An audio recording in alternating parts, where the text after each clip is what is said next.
আমার কোনো শোক নেই, আমার কোনো বিষাদ নেই। হে কুরুবৃদ্ধগণ, আপনাদের নীরবতায় আমার কোনো ক্ষোভ নেই। পিতামহ ভীষ্ম, ক্ষমা করবেন, আপনাকে প্রণতি জানাবার স্থিরতা আজ নেই। আর কর্ণ, তোমার জন্য ঘৃণাও বড় বেশি মনে হয়। আর হে আমার পঞ্চস্বামী, আর্যাবর্ত বিজয়ী বীরশ্রেষ্ঠ অর্জুন, শক্তিমান ভীম, নকুল, সহদেব আর আপনি ধর্মপুত্র, আপনারা আমার কৃতজ্ঞ অভিবাদন গ্রহণ করুন। আমি সর্বজ্ঞা নই, যজ্ঞভূমির অগ্নি থেকে আমার জন্ম, ধর্মাধর্মের ক্ষুরোধার পথ আমার অজানিত। আর্যপুত্র, আপনার বিচার তাই আমার পক্ষে ধৃষ্টতা। আপনার কোনো বিচলন নেই, আপনার ধর্ম আপনাকে রক্ষা করেছে বিকার থেকে। কৃতজ্ঞতা জানান সেই ধর্মকে। ভীমসেন, তোমাকে আমি ভালোবাসা দেইনি কখনো, তাই তা ফিরেও চাইনি। শুধু তোমাকে আমার জিজ্ঞাসা ছিল ফাল্গুনী, ঊর্ধ্বচারী মৎস্যের ছায়ালীন চোখের থেকেও দুর্লক্ষ কি দুর্যোধনের বুক? বলো সত্য করে, প্রেম নয় শুধু পৌরুষের আস্ফালনই ছিল পাঞ্চালী বিজয়ের পটভূমি? কিন্তু মিথ্যা প্রশ্ন, আমি জানি তোমার কোনো উত্তর নেই, যেমন নেই কোনো ভালোবাসা। তোমার শুধু আশা আছে। কৈশোর থেকে তুমি জেনে এসেছো বীরভোগ্যা পৃথিবী আর রূপমুগ্ধা নারী। জেনেছো একদিন ধাত্ররাষ্ট্রের হাত থেকে ছিনিয়ে নিতে হবে কৌরব উত্তরাধিকার। জেনে এসেছো যেখানে যা কিছু সর্বোত্তম, সেখানেই পৌঁছতে হবে তোমাকে। শুধু এই কুমারী লক্ষ্যের দিকেই তোমার দৃষ্টি ধনঞ্জয়, তাই অনায়াসে তুমি সরে যাও এক নারী থেকে অন্য রমণীতে। তোমার পূর্বপুরুষেরা যেমন একদা এক তৃণপ্রান্তরকে নিঃশেষ করে চলে যেতেন বনান্তরে, এই দুধসভায় দাঁড়িয়ে আমাকে জানতে হলো নারী শুধু কয়েক প্রহরের বিলাস সঙ্গিনী।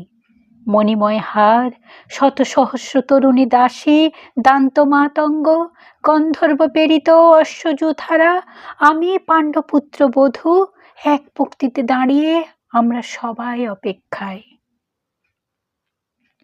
পিতৃগৃহে যেমন দেখেছিলাম আহিরনীরা দূর গ্রাম থেকে নিয়ে আসে তাদের পসরা, আর তার উপর ঝুঁকে পড়ে লুব্ধ ক্রেতার দল, তেমনি উন্মুখ হয়ে আছে যারা আমার পতির আত্মীয়। আর আমাকে আমাদের বিলিয়ে দিচ্ছেন যারা, তারা আমার পঞ্চস্বামী, বিবাহের মঙ্গলসূত্র হাতে বেঁধে যারা একদিন আমার উপর নিয়ম সিদ্ধ করেছিলেন তাদের অধিকার। না, শুধু এই রত্নমণ্ডিত সভাগৃহেই নয়, আরো আগে আমাকে জানতে হয়েছিল আমার কোনো বাসনা নেই, নেই কোনো নিজস্ব ইচ্ছা। অর্জুন, প্রথম দেখার মুহূর্তে আমার হৃদয় দিয়েছিলাম তোমাকে, অথচ আমার শরীরকে প্রথম আলিঙ্গন করলেন ওই মহাভাগ যার খ্যাতি ধর্মপুত্র বলে। ইন্দ্রপ্রস্থের সৌধ শিখরে যখন আছড়ে পড়ত নববর্ষার জলধারা, যখন আমার কামনা ছুটে চাইত তোমাকে, আমার অনুৎসুক দেহকে তখন আকর্ষণ করত অন্য কেউ, যে আমার স্বামী। বসন্ত রজনীতে কিংসুকের প্রমত্ত উল্লাস মুহূর্তে তোমার ব্যাকুল বাহু টেনে নিত আমাকে নয়, অন্য কোনো যুবতীকে। বারে বারে আমাকে সন্তানবতী করেছে পুরুষ, কিন্তু তারা প্রত্যেকেই আমার আকাঙ্ক্ষিত নয়। কোনো প্রার্থনা নেই আমার। কুরুবৃদ্ধরা বিলাপ করুন, জ্যেষ্ঠ পাণ্ডব প্রহর গুনুন, কোন পুণ্য লগ্নে ধর্মরাজ্য নেমে আসবে মাটিতে। ভীম, অনুগ্রহ করে স্তব্ধ হও। নকুল সহদেব, বিচ্যুত হইও না অগ্রজের প্রতি অটল বিশ্বাসে। আর অর্জুন, অন্তঃপুরে যাও, সেখানে তোমার জন্য স্নিগ্ধ শরীর সাজিয়ে রেখেছে তোমার কোনো প্রেয়সী। শোক নয়, লজ্জা নয়, এই রাজগৃহে দাঁড়িয়ে আমি জানলাম প্রেম নয়, শ্রদ্ধা নয়, অধিকার নয়, নারী শুধু প্রয়োজনের।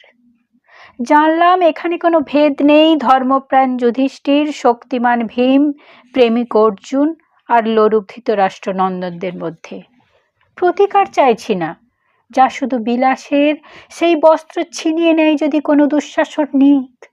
আমি কাঁদছি না, চারপাশে ভাসানের ডিঙায় পশুদের উদ্দাম নাচের ভঙ্গি আমি দেখছি না, চারপাশে ক্লিবতের অক্ষম বিলাপ আমি শুনছি না। ধনুর্বাণ নেই, আমি ফিরিয়ে আনছি আমার জন্মের স্মৃতি, যজ্ঞের আগুন। দ্রৌপদী নই, নই পাঞ্চালী, নই ভরত কুলবধূ,